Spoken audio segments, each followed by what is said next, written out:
Bienvenidos a Corazón Churiurdin.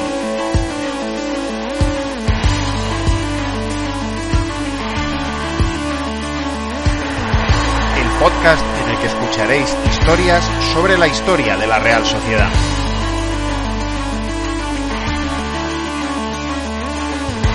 Soy Juan Rodríguez Millán. Arrancamos.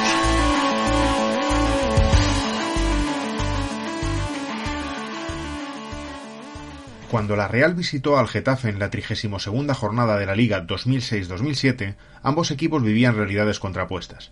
El Getafe había logrado ya una salvación más que holgada, sumaba ya 43 puntos cuando quedaban 7 jornadas por disputarse, y estaba a las puertas de jugar unas semifinales de Copa del Rey ante el Barcelona que resultaron históricas para los azulones. Fue la antesala de aquel Euro-Getafe que tuteó al Bayern en la Copa de la UEFA con la admiración de todo el fútbol español. En cambio, la Real de Miguel Ángel Lotina luchaba por la supervivencia en primera.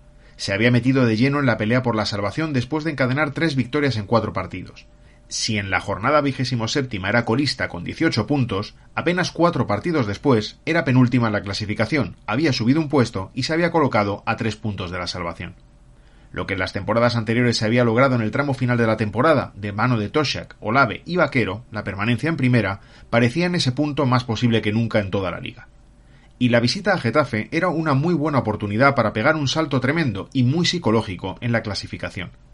En aquella jornada número 32 no logró la victoria en ninguno de los otros 6 equipos que luchaban con la Real por quedarse en primera.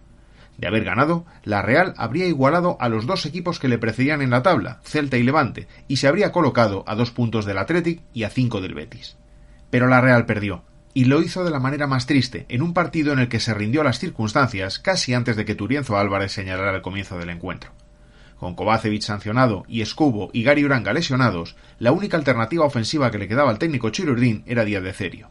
Él y el cedido Savio, que fue el jugador más comprometido sobre el césped a pesar de ser el que tenía la salida más fácil del club si se producía el descenso a segunda, eran las únicas bazas ofensivas de la Real. Y la Real poco inquietó la portería del Getafe, y perdió con un gol de Alexis en el minuto 70, un tanto que marcó de cabeza en un córner. Y ahí, cuando la derrota casi se dio por asumida, sucedió algo imprevisible. La afición del Getafe comenzó a corear a la Real aquello de a segunda a segunda. La sorpresa se apoderó del millar de aficionados realistas que visitaba el Coliseum Alfonso Pérez por tercera vez en su historia y perdía por tercera vez sin tener la sensación de que hubiera alguna afrenta que hubiera que lanzar a la cara a los realistas.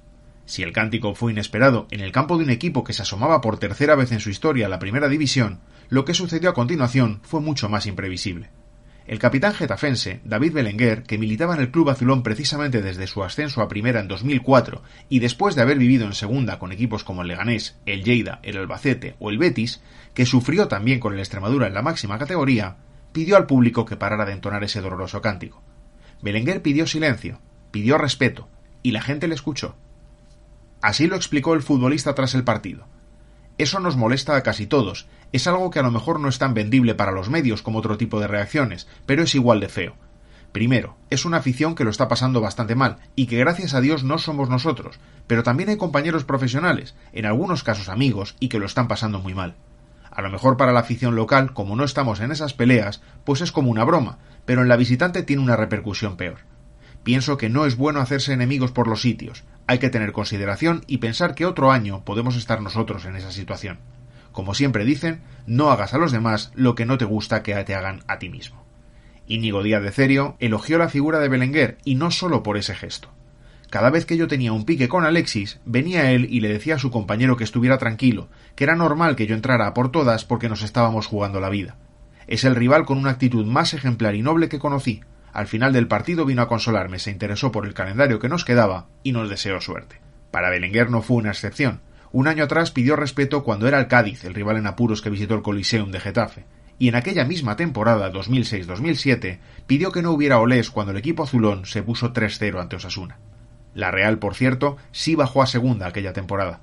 Ganar al Nastic y al Celta y empatar contra el Racing y el Valencia no fue suficiente por las 2 derrotas ante Barcelona y Osasuna que cosechó en esas 6 últimas jornadas de liga que quedaban después del partido del Coliseum. Y no, ganar al Getafe no hubiera bastado para lograr la salvación, pero desde luego habría hecho que el tramo final de la temporada se encarara de otra manera.